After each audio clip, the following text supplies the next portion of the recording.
Us about winning the second half, and that didn't quite happen. No, it sure didn't. And again, that's it's frustrating. We have to understand how sometimes these games are going to go, and we just didn't do enough in the second half. Give them credit. We certainly didn't do enough. We were too many missed opportunities, too many penalties. Things, the turnover and things that just, again, just didn't take advantage of bad football, and then we're able to, have bad football ourselves. So, we have to, we're never going to accept winning. We have to embrace moving on, and we have to do that quickly and get these things fixed and go on the road in a division opponent.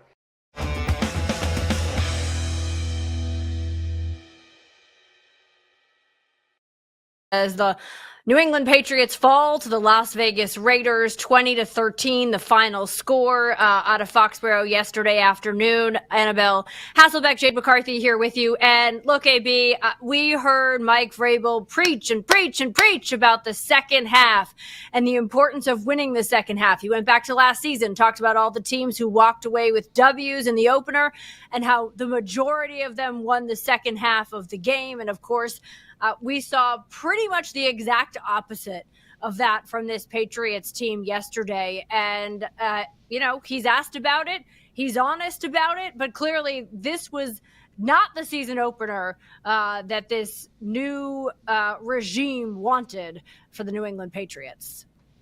No, it wasn't, Jade. And I heard somebody say that it kind of resembled the weather that was there at Gillette. Kind of gray, kind of gloomy. And it did feel like that. There are moments in the first half when you felt the team was really settling in, both on the offense and the defense. But I think when you compare it to the game that we saw last night with the Ravens and the Bills and the fireworks that was going on there and Josh Allen, Derrick Henry, it was incredible. And just to compare it to the game that we saw, thankfully it's just week one, but a lot to work on for the Patriots, clearly. Yeah, a lot to work on. You talk about that game last night, just for a moment. You're talking about two quarterbacks at the very, very top of their craft, and you could just see how it exemplified every single play and the importance of just losing a single play. Look at the game that Derrick Henry had. And he had And I had him on my fantasy team. Play. I just want to say, I did have him on my fantasy team. Thank you. I felt the need to tell everyone yesterday, just in case you were wondering. Yeah, I had him. Yeah. My younger son has him, and he was pretty fired up too. And then I was like, you got to go to bed. Come on. But anyway, but one play, right? And it leaves a bad taste in his mouth, I'm sure, for otherwise what was just a ridiculous night for him. And it not the only one in his career, because he's King Henry and he dons the crown. But look, that game exemplified what this league can look like. And you compare and contrast that to what we saw from the Patriots and the Raiders yesterday, and you go, oh, yeah, we got a lot of work to do. Because that's just the reality. And obviously one of those games, they're two of the top of the class in the conference for sure, when you talk about the Bills and the Ravens. But one of those teams is in the division. And the Patriots are going to have to play the Bills twice. And if they make the mistakes and they miss the opportunities that they did yesterday, that is going to be one ugly football game, maybe. No, it is. And that's what Vrabel, though, mentioned. You have to take advantage of the opportunities of bad football that the other team gives you. Unfortunately, the Bills probably aren't going to play that bad of football. I think those opportunities are going to be few and far between, but that's why you have to capitalize on it. And just frankly, looking at the score of that game, if we're comparing, what we saw in week one with the Patriots and the Raiders, the Bills versus Ravens game is 41-40, right? And then you look at what the Steelers and the Jets were doing and other teams around the league. You have to be able to produce offensively and to be able to score more points. Yeah. Your defense can only do so much. And that's why complementary football and what Vrabel has been preaching since the end of that game is so important. Yeah, no doubt about it.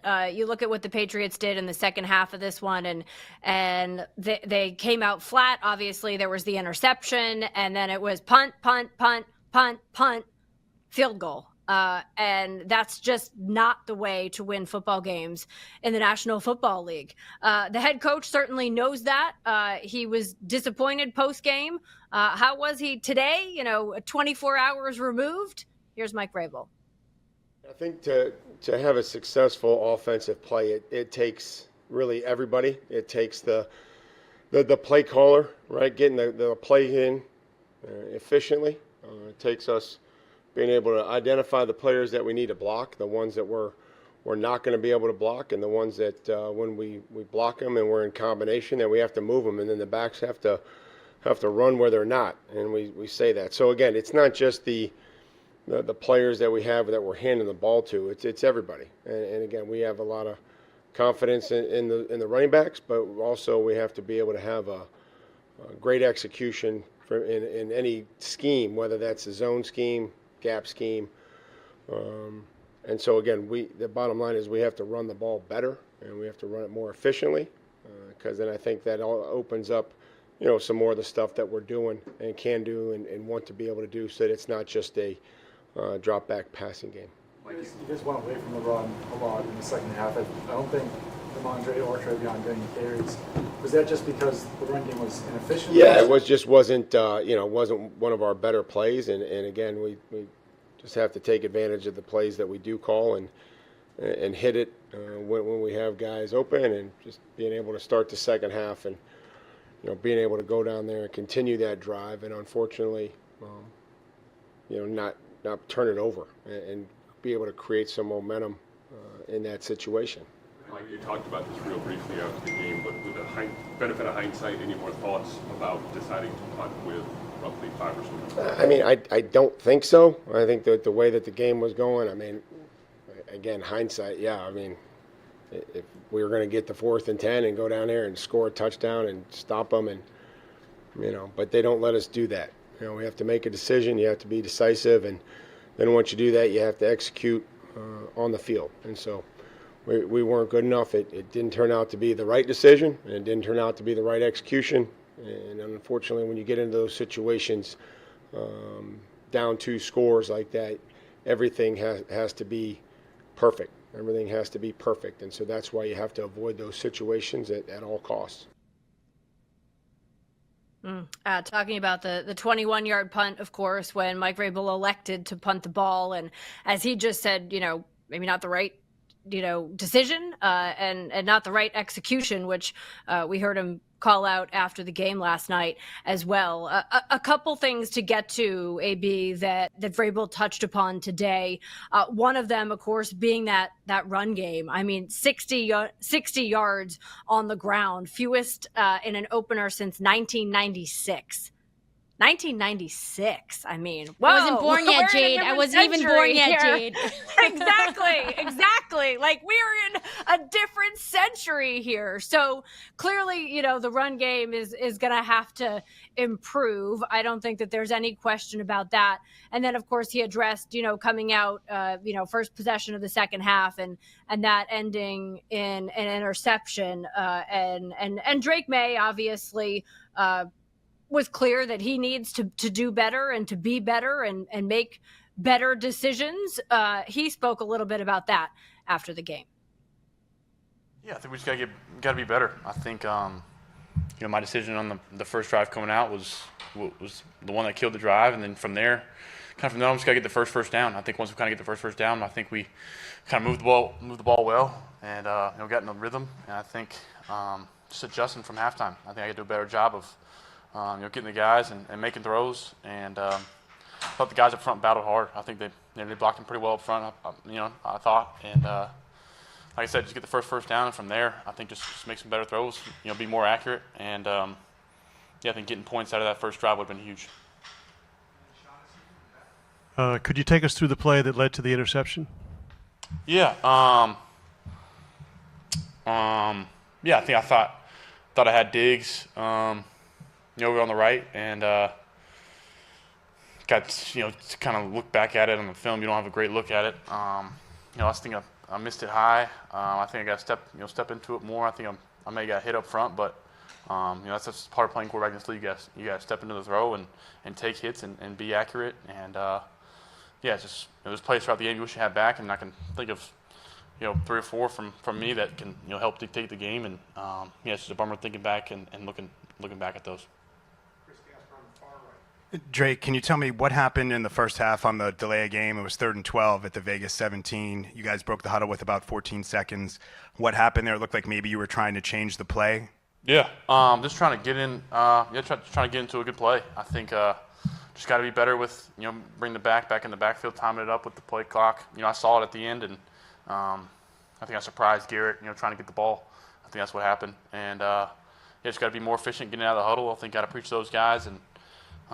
It'll give us more time to operate. I think that starts with me and getting those guys in the huddle, get them out of the huddle, kind of being efficient, and just going from there. And how would you characterize your overall comfort level in Josh's offense in a real game for the first time? Yeah, I felt pretty good out there. I thought I was seeing it well. Got to make some better throws, but kind of the first time, kind of adjusting from a halftime and coming in from there.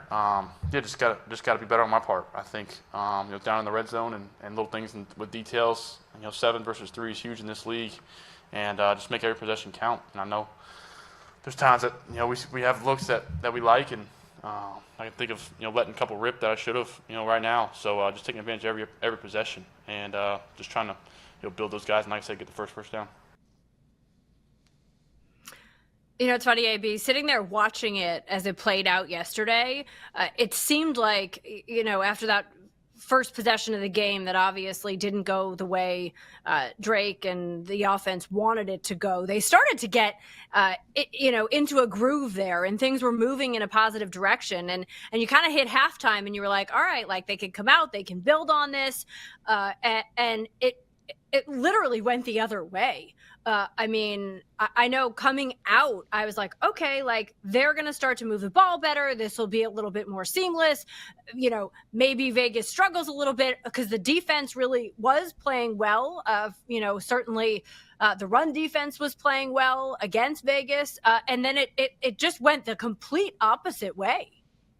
Yeah, it's hard too when your defense is making stops and your offense isn't able to capitalize on it. Not only for the points, right, that go on the scoreboard, but for the momentum and the energy that gives your team. I think it was Booty who mentioned after the game, hey, I wish we had more energy coming into the second half. And like that is a full controllable, right? And whether that was just his personal opinion or not, like when someone who's getting the ball feels that, there's a clear discrepancy between someone who's clearly on and team who is not. But I think what stood out to me from Drake Maye's press conference is just the accountability and vulnerability too that he took, and that honesty. I was honestly a little surprised at how much he was willing to tell us about the interception and about some of those plays, and it makes me think, how much more is he going to be honest and take accountability with his teammates, right? If that's what he's saying to the public. And I think when you look around the league, there were some young quarterbacks who didn't take the blame and who didn't take accountability for a loss.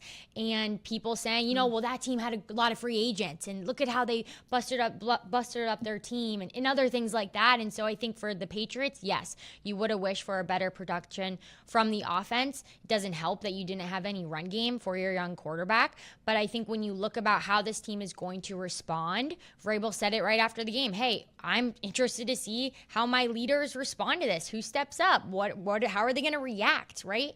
And I think just hearing that from Drake Maye in those few moments, you got to imagine that it's even more intricate with his own teammates. Yeah, I think you could see post-game the weight that this had on him, right? And I think he has this feeling of, okay, this is his first season, starting the season as the starting quarterback of this team, and he is a captain of this team, and he knows he needs to be a leader of this team. And I think that you could feel that in the way that he absorbed the blame post-game, for sure. And then also, just like his body language, like the look on his face, and like you could just kind of feel that weight as he spoke to reporters after the game. And I'm sure other players on the team could certainly see that as well, and probably more so, in a locker room that's closed to reporters down the road. When it comes to how are they going to respond, and that's always the key question in this league, week in and week out, because the games don't stop coming. So how are you going to respond? rookie tackle Will Campbell spoke a little bit about the need for improvement and how he felt out there yesterday. We just got to be better. It doesn't really matter about how I enjoyed my individual experience. We didn't really win, so none of it really matters. On the sack, was that just a miscommunication on the chip, or what can you expect to happen there? Yeah, I just got to block it. There's nobody else other than me. So, yeah, got to get better. We'll watch the tape and learn from it and fix it.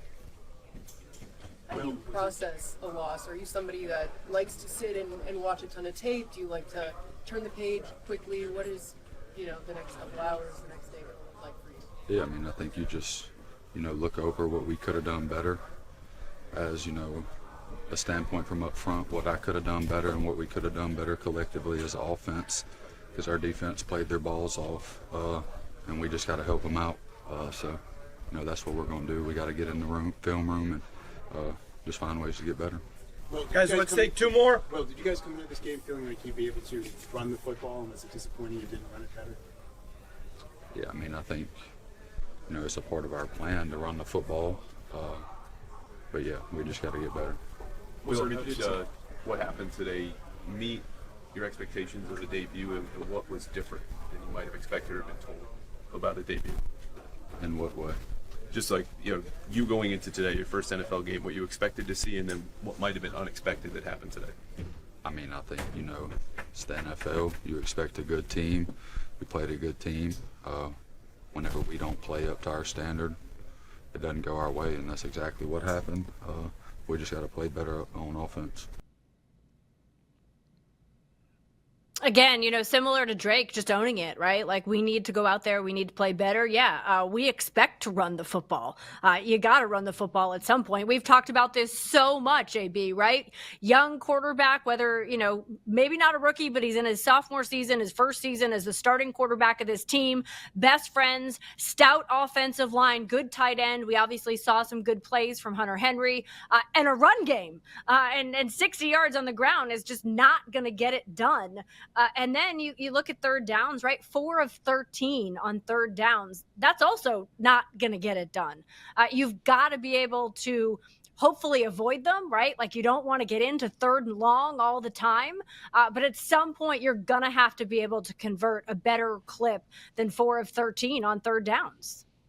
Yeah, I didn't know that third down stat, but that's obviously not good. I mean, I even kind of made a face there. It's got to be better in this league, and especially in the division that you're in with the Bills. But I think what stands out to me with the run game is that it wasn't even there, so the Dolphins have no idea it's coming. You know what I mean? Like, it's not even on film. So that 1-2 punch that we were talking about with Ramondre and Travion, like, they can use it now because no one's even seen it. Like, it really wasn't even present. And I think you talk about how the run game helps just Drake Maye in itself, but also just the team as a whole, because now the defense that you're playing has to prepare for multiple things. And so, yeah, maybe the Patriots can use that to their advantage moving forward. I did kind of laugh when Will Campbell said, it doesn't matter how I felt about my experience. Like, it's a big moment. It's your first, NFL regular season game. Like, there's probably cool parts of it. Like, oh, wow, those moments. But he was just like, doesn't matter how I feel, which I think is, a winning mentality, and you need to have that. But yeah, it's not good enough. I think the positive to come out of it is that that this is a part of the Patriots game plan and a part of their skill level, right? We're not saying they have to run the ball because they need to add into different aspects of their game. We're saying they need to run the ball because they have weapons in the running back room, right? And so I think that's the exciting part that you can take from this on the offense. Yeah, no, and look, I think the important thing too is just that ownership, right? That I feel like we saw a lot of the young guys on this team and beyond, obviously, speak to after the game. Like, this wasn't good enough. And, a friend of mine always says the best leaders, they deflect praise and they absorb blame. And we saw a lot of these guys absorbing blame in the post game yesterday, and I think that's important because the only way you're going to find a way upward and a way forward is to do that, is to own what isn't working and to figure out how to make it better. So they got a short time to try to figure out how to do that. Obviously, they got to head down to Miami to take on a Dolphins team that, you know, they have their own issues going on, but Miami is historically not a friend to New England when they make that trip down there. So we'll have lots of time to talk about what that's going to look like. Much more ahead today on Foxborough Rush. It is a Monday, and we do like to sometimes overreact on Mondays. So we'll get to that. We'll also talk about some of the high and the low points coming out of yesterday's loss to the Raiders as the Patriots start the season 0-1. Annabelle Hasselbeck and Jade McCarthy back with you on the other side right here, Foxborough Rush. Welcome back into Foxborough Rush. Great to have you here on a Monday afternoon. Let's talk about some of the high points. I mean, we all need a little optimism in our life. So as I watch this one, you know, AB, I'll give you the honors of kicking things off, but let's run through 3 studs. Give me your first one after the Patriots fall to the Raiders yesterday in the opener. I love doing the studs. So my first stud is Harold Hallelujah Landry. All right. This is exactly what you'd hope for in the free agent, team captain, and really led the way for this defense. 2.5 sacks, 4 QB hits, and he came up big with the sack in the first quarter that led to the interception. And it's those plays that are momentum builders. Yes, and it helps that you get on the stat sheet as well, but I think that is something that the Patriots lacked, complementary football, but the defense was able to do it on their side, especially in that first half. And he said after the game, you know, you could see a glimpse of our dominant play within the unit, and really because of him, right? Like, he was the guy who set it off. And so I think the Patriots got a home run in this player. And, you know, what else would you expect from the Boston College product, Jade? I love it. I love it. Little shout out to the alma mater there, right? You know, got to get it in when you can. A la Mike Vrabel and the Ohio State University. Mine are in no particular order. He was on my list too, so I'll just follow your lead here. I did have it as like a Harold Landry, Milton Williams combo because I really thought they worked well in tandem yesterday. Of course, you know, he was the one who had the 2.5 sacks. He also had 7 pressures. So did Milton Williams, and I think that's so significant that they were working well together, that we saw them, you know, getting pressure, of course, on Geno Smith, who still, you know, went off in this game for sure. But look, I think that this is what you want to see, right? Like you want to see this type of beginning for those two guys as they come in and get things started with the Patriots. Number 2 here on my list, we'll take turns. I'll go Kayshon Boutte here. I thought he was a bright spot in this offense. He was all over the place, making plays in different ways out there. Finished 6 catches, 103 yards. You could tell, obviously, there's some chemistry and connection between Drake, and Kayshon, just because he looked to him a lot. I mean, you could certainly see that unfolding as the plays developed. And quite honestly, the Patriots need more offense. So I will take the bright spot that Boutte gave us out there against the Raiders. Yeah, I'll follow you because I also had him on my list. And I think what was exciting about him is he wasn't the name that I think everyone was expecting to hear a lot or see Drake target as much in this game, right? You were hoping to see Diggs for what we were going to get him, which we did. You thought maybe you'd get more a pop. You expected Hunter Henry to be what he was and so reliable for Drake Maye. But I think that is another positive that you can take from, what was a disappointing game is that there's more that the Patriots can tap into, right? And they have Kayshon Boutte, someone who maybe wasn't the guy that you thought was going to have the productive game that he did and really stepped up for this wide receiver group that it was the talk of the town all preseason, right? What is it going to look like? And now you know, without having seen Diggs in full capacity, what you have in Kayshon Boutte. Yeah, Diggs finished with 29 snaps in the game. Give me your third stud as we look at the bright spots out of yesterday. My third stud, H2, not the Henry Hasselbeck that's in my family. We call him H2, but Hunter Henry. Just clear that he and May have built on the connection that they had last year. And I think his incredible catch that he had in the second quarter just shows you that he's a guy who can make those plays, right? People are saying, how did he catch that? And you need players like that. You need playmakers on your team who can make something out of something where you don't think it's going to happen, right? And I think Vrabel's spoken about that, just how sometimes you can have a great play drawn up and you know exactly what you're doing, but sometimes a defender just makes a play or a wide receiver just makes a play, and that's what you need in this league. And so I think when you don't fully have Stephon Diggs 100% full go, all the reps that he probably would have gotten week 1, it was incredible to see Hunter Henry step up in that tight end room. Yeah, you talk about making a play. Did you see that hit by Jalen Ramsey late in that game between the Steelers and the Jets? I mean, it was a good play on the other side, but man, boom, like legal hit. Boom. He just made the better play on it. He made the better play. It's just that simple. All right, I'm going to go Steph Diggs on my third stud, and here's the reason why. Take a listen to him post game. It's my first time, obviously, with him. It's not too different than practice. He's a guy that's super hard on himself. We pulling for him. We just got to continue that positive reinforcement, that positive encouragement. Quarterback is a very hard job, so letting him know that you got his back and being available for him is going to be key, in our success. That right there, I think, is so important, right? Quarterback is a hard job, and him knowing that I'm here for him and I'm going to help him and do what I can is key. He's 100% right. I mean, Drake Maye has to have confidence in the guys in the wide receiver room, in the tight end room, in the running back room, in the line, the O-line room, because that is the only way that this team is going to gel together, be cohesive, and find ways to progress. So I will give him a stud star, just for being out there and for saying, I got to be there for him. And I think we'll see good things from Diggs to come. Obviously, they didn't throw him out there and throw a ton at him in the opener yesterday. But we saw some chemistry developing between him and Drake during the preseason, and I think they're only going to build on that now that Diggs has some game action underneath of him as well, obviously having not played in the preseason. All right, let's move on to the duds, if you will. And I like to call these, room for improvement, because that's what this is all about, right? If you lose, you got to learn. You got to find ways to improve. So you can always move into the stud category. We just got to see you trending upward. You can get there at some point. You'll get a little, I think in grade school I would get an NI on my paper, need improvement, and it was a nice way to not write like a C minus. It was NI, need improvement. So that's what we'll call the duds for today. Need improvement. You can still jump into that stud box eventually.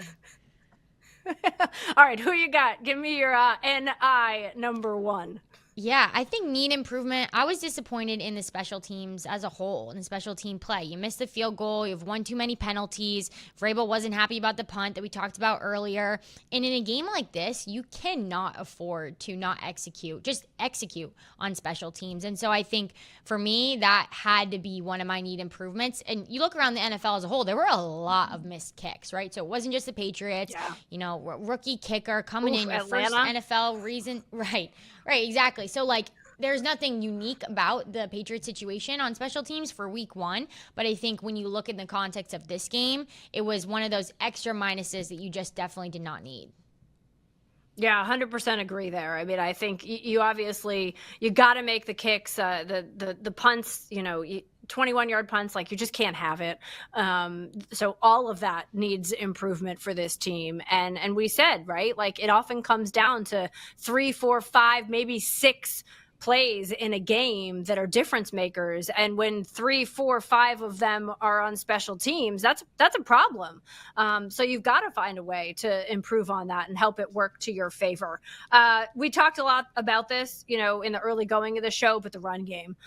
Clearly the running back room, that's something that is going to have to improve moving forward for this team to continue to find success. You can't have 60 yards on the ground, especially not when you have playmakers in that room. We talk so much about, Travion and what he can do, right? And get the ball in his hands, and he's an explosive player. Everybody in this organization knows that. So we have to see ways that they can build this more into their game and have it be successful. So that would be certainly on my list, AB.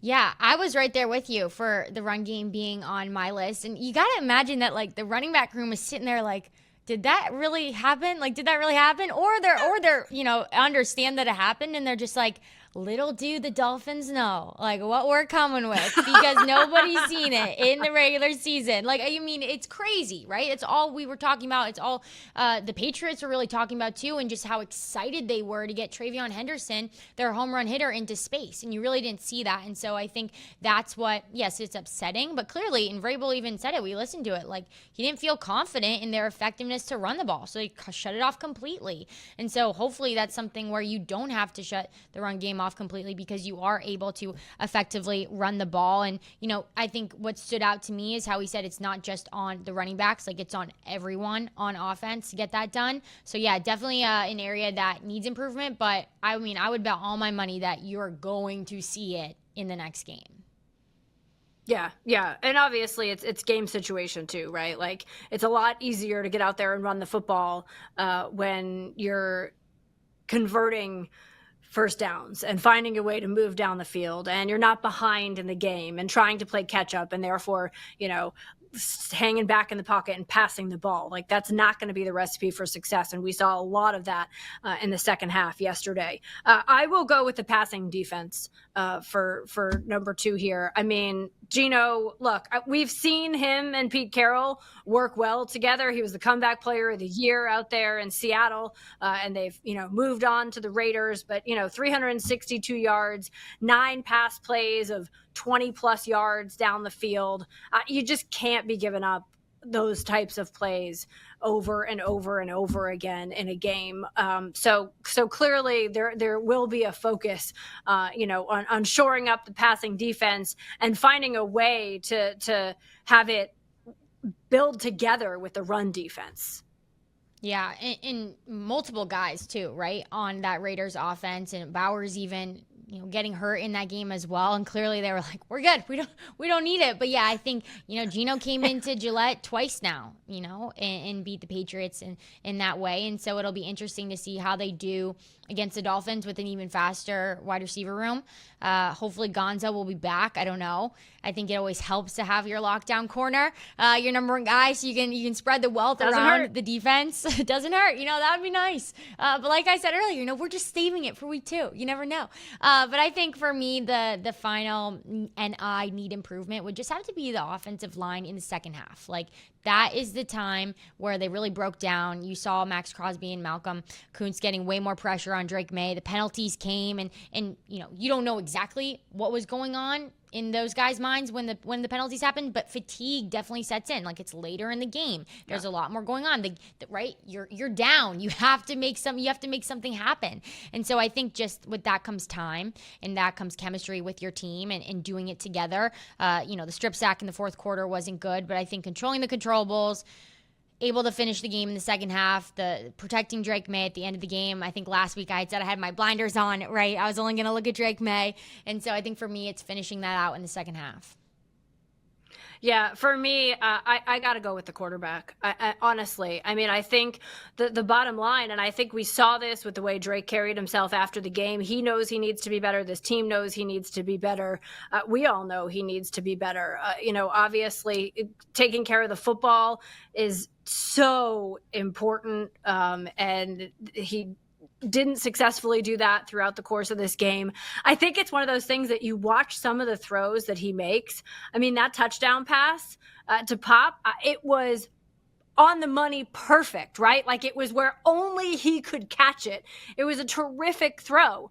But then you have others that seem far easier than that pass, and they sail high in this game, or it's just like that indecisiveness gets him. And I think we heard Mike Vrabel, he talked about this a little bit, on the radio this morning on the Greg Hill show. And he was like, he wants to be perfect.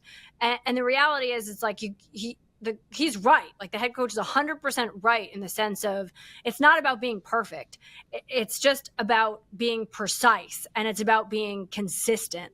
And I think that's what this coaching staff wants to see out of Drake Maye more than anything else. They just want to see him be precise with his passing. They want to see him be consistent in his decision making, because that's going to benefit this entire team, if he is able to take strides and do just that. All right, we'll get a quick break in. As we said, it's a Monday, and nobody in this world ever overreacts on a Monday after Sunday NFL football. Not I, Jade. That never happens. That's coming your way when we come back. This was a lack of a lot of things today. I can speak more so on the offensive side as we're trying to get things started, get things rolling. That's just not how you start the game. Interception, we come back out the next drive, turn the ball over with a strip sack. Next drive, we just can't get anything going. So, how do build off of that is what we're looking forward to. We don't want to overreact. We don't want to underreact to this. We want to make sure we get this right so that this never happens again. Well, he might not want to overreact or underreact, but I mean, that's the name of the game from the seat that we're in, AB. So hey, I'm just glad I'm not in that building. I think that you and a whole lot of other people are glad that they're not in that building. And of course, the Patriots have to head down there to take on this Dolphins team come next weekend. I mentioned this before, but trips to Miami have not always done the Patriots well. But there's a lot that's not going well and could go south pretty fast in Miami if they don't find a way to right the ship. So let's go with this for Overreaction Monday. Miami is the worst team in the AFC East. Yeah, not an overreaction. They looked terrible. Like, they looked so bad. And you know what? The Jets actually looked pretty good. And the Patriots scored more offensively than the Dolphins offense did, which is like, you know, the prime piece of the Miami Dolphins. And so, yeah, I don't think it's an overreaction week one. I'm sure there will be a lot of those. But I think even when you look internally, like, it doesn't feel like there's a great vibe coming out of Miami. Tyreek Hill was having like a crash out on the bench at one point too. Like, that's just stuff week one where you're like, wait, what's going on? Like, why are we, I know we're down, but like, why are we freaking out that much? Like, I think part of it too is like week one, the leaders on the team are showing the rest of the team how they respond to adversity. And clearly this team has responded to adversity extremely poorly already early in the season. Yeah, which is, I think, you know, why it's like things could go south pretty fast in Miami if they don't find a way to, like you said, calm, cool, collected. Like, you got to find a way to do that as a group and move forward in that way, because if not, if you think the crash out on the bench was something yesterday, I mean, there's going to be like full on fireworks if that doesn't happen. So I would agree with you. I don't think it's an overreaction. I think the Patriots, you know, have that NI next to them, as we joked in the last segment, needs improvement. But at least in that, in their loss to the Raiders, there's things that you can pinpoint as, let's build on this and let's find ways to grow from this. The Dolphins game felt very, very different, which leads me to our next statement, which has to do with Daniel Jones, right? I mean, he was phenomenal in this game.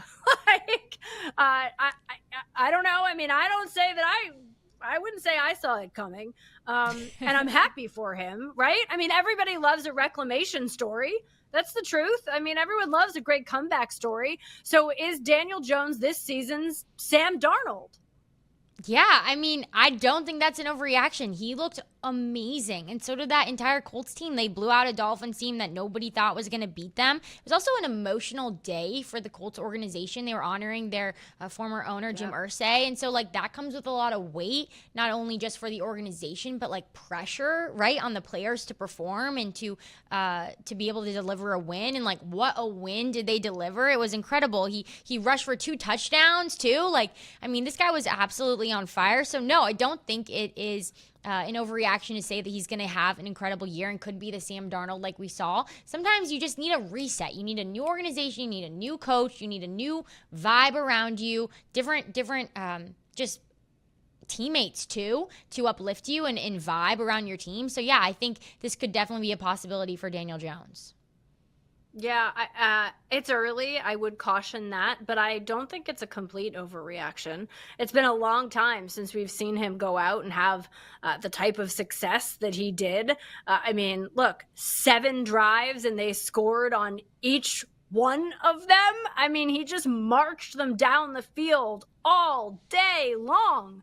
And I said it, right? I mean, everybody loves a good comeback story. So I'm rooting for him. I hope that that's the case. I think it would be great. It's always great to see quarterbacks who struggle in one place find a home someplace else and have success. I mean, quite honestly, we've seen Geno Smith do it, right? I mean, we've seen so many different quarterbacks do it across the league. And it's so important to remember that quarterback is a developmental position, and these guys are thrown in there so early, so frequently now, that it's difficult and it takes time. And sometimes a change of scenery does a good thing. And look, for Daniel Jones and the Indianapolis Colts, they got their first win in week 1 since 2013 yesterday. So kudos to them, for getting it done. All right, let's talk about another quarterback, talking about a change of scenery. This one, I mean, come on, this one felt pretty good for Aaron Rodgers, right? Like, had a mess of a time with the New York Jets. Is he going to play? Is he not going to play? What's he going to do? Is he going to be with Pittsburgh? Okay, here we go. I love Mike Tomlin. He sold me on it. Starting quarterback for the Pittsburgh Steelers. 4 tutties on the day. Will he have an MVP caliber season? Overreaction or not? I think it's too early. To say that, but from that week 1 performance, it was incredible. And he definitely is going to be competing for that, right? Will he win it? I don't know after seeing what we saw last night, Sunday Night Football. But yeah, I mean, for a quarterback to be able to come in and perform in very highly emotional situations, the comeback with Jets fans, not a very forgiving fan base, right? Or organization that kind of left a bad taste in his mouth. He made some comments about that after the game. Like, that's hard to overcome. And he came out and he showed why he is a Super Bowl champion, showed why he's a multi-time MVP, and that he can still sling the ball. So yeah, I think it might be a little too early to crown him, but he's definitely in the running for that competition. Yeah. I'm gonna quote Rodgers in my response to this one. RELAX, relax, right? Remember when he said that way back when he was still with the Packers, and they got off to a slow start? Yeah, relax. I'm not ready to give him an MVP crown, as you said. I mean, look, you look at some of the other guys out there. You look at what we saw last night. You look at what Pat Mahomes is capable of. You look at the way I think Jalen Hurts played, for the Philadelphia Eagles in that opener, in the win for them. So I'm not ready to hand him an MVP caliber season. However, he looked great out there last night. And I'm sure there was a little added motivation going against a team that, as he said, in a franchise that didn't exactly work out the way he thought it was going to when he made the move to the Jets. All right, let's go from the Jets to the other team in the New York, New Jersey area. And that, of course, would be the Giants, who, quite honestly, it seemed like that game, the score was closer than that game actually felt against the Washington Commanders yesterday. But Jackson Dart, he was the backup quarterback in this one. Of course, Jameis Winston was the emergency quarterback. It was Russ who got the start in this one. It wasn't a great performance, needless to say, offensively. So Jackson Dart should be the Giants' starting quarterback. Overreaction or not? Overreaction. It's week 1. Russell Wilson's a Super Bowl champion multiple times, and he has that experience. You don't want to throw Jackson Dart into the fire. No, they respect him, and clearly they value him enough to make him QB2 already, and they have, packages planned for him. But I just think it's too early. It's an overreaction. This is an organization, though, that is parched of a star quarterback. Like, they showed in the offseason that they'll do anything to have the right guy there. So, yeah, it'll be interesting to see how this goes for them. I think for a wisdom perspective, you keep your guy who's been there, done that around, and develop your young superstar, right? Like, he's got the aura. Everybody loves him. He's someone who the fans can get excited about. It's clearly a guy who they respect as well and have tested him in certain situations. So I think it's a little too early to make a change at the quarterback position right now. Yeah, I would go back to what I said, which is quarterback is a developmental position. It is a developmental position. So, slow it down a little bit. Let's not crown Jackson Dart just yet. The one caveat I would say is that the Giants got to show that they can make some progress this year. Brian Daboll needs to. There's so much talk about, jobs hinging basically on the Giants showing forward progress this year. And that's sometimes where we see decisions made that aren't necessarily in the best interest of a player, but are instead in the overall best interest of jobs. I mean, it comes down to that. So it'll be very interesting to see how Brian Daboll and the Giants play the quarterback room moving forward here. All right, we got time for one more in this one. So I'm just going to hinge on that NFC North battle that wasn't nearly as much as a battle as I expected it to be. The Packers are going to run away with the NFC North, AB. Overreaction? This was a game I was super excited about, so I was a little disappointed that we didn't get more of a game, but I think it's an overreaction. Lions are a really good team. I think there was a lot of hype because of Micah and Lambeau. Like, I think you give that a boost there, right? Like, it can kind of energize your team in a different way, and Lions lost both coordinators. They're going to need a little bit of time to figure it out. Yeah, I agree. This is an overreaction. This was one of the toughest division, if not the toughest division in football a season ago. I mean, come on. The Vikings and the Bears haven't even played yet. So let's just see what we got on tap. I don't see the Packers running away with this one. Not after one win in week 1 at home, by the way. All right, we're taking a quick break here. We will be back to wrap things up on Foxborough Rush right after this. Yet on this, obviously, reports this week of New England Patriots scouts being banned from practice. Just want to give you the opportunity to comment on that and provide some sort of explanation on that. Yeah, well, no, it's clear that I'm not welcome there around their facility, and so they're not welcome in ours. Pretty simple. Well, Bill Belichick's Tar Heels did get the win against Charlotte. However, many of his players might not feel like they're winning based upon that response that we heard. And this one from SI's Albert Breer, I just want to mention, an AFC scouting director said to him, "We just move on to the next guy with a similar skill set that we know more about." So it's, potential players who are losing here. In terms of him not being welcome in Foxborough, Mike Vrabel was asked about that this morning on the Greg Hill Show. Take a listen here. Nothing surprises me. I would imagine that that Bill, I mean, he came back for the best of my knowledge, Tom's ceremony, so that I would. I guess he's welcome back based on the fact that he was there. So I'll just go by that. Since his departure as the head coach here, he's been back, and I'll leave it at that. Gonna leave it at that. Robert Kraft, for his part, was like, we'd like to have a Belichick statue at some point, too. I mean, he was back for the Brady statue, according to Vrabel there. So you want to make heads or tails of this one, AB?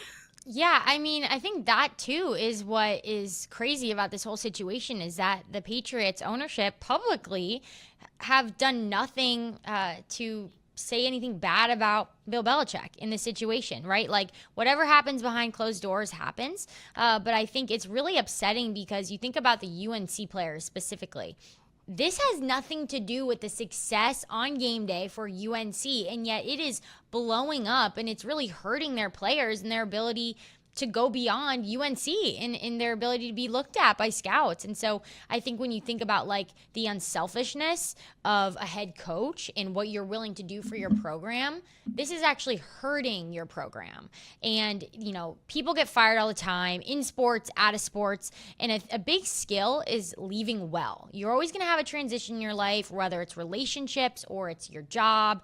And leaving well is something that the best people can do, regardless of how it goes down. Right? And if you're talking about having a potential Bill Belichick statue in Patriot Place next to Tom Brady, like, it's going to happen someday, but just disappointing to see it go down like this. Yeah, I agree with you. I mean, the reason that I mentioned that thing from Bert Breer is because it is the players at UNC and these kids that in all likelihood said, I want to go play for Bill Belichick because of what he could teach me as a coach and the connections that he may have in the National Football League. And now it's sort of like, wait, what? I'm sorry, come again? Like, you're not allowing Patriots scouts to to come here. They're banned from coming to see us. And look, this hopefully will all get resolved, by a little bit later this year, where that comes into play more and more. But the reality is that if I'm a player thinking about going there, I'm also now thinking, well, wait a minute, what does this say about your relationship skills? And how many inroads do you have that are going to benefit me? Because they certainly seem to be amiss when it comes to the organization that you worked for as long as you did. It's not going to go away. I'm just telling you that. We're going to keep talking about it. The story is not going to go away. But we will be back with you on Wednesday with more Foxborough Rush. See you then, hopefully, AB.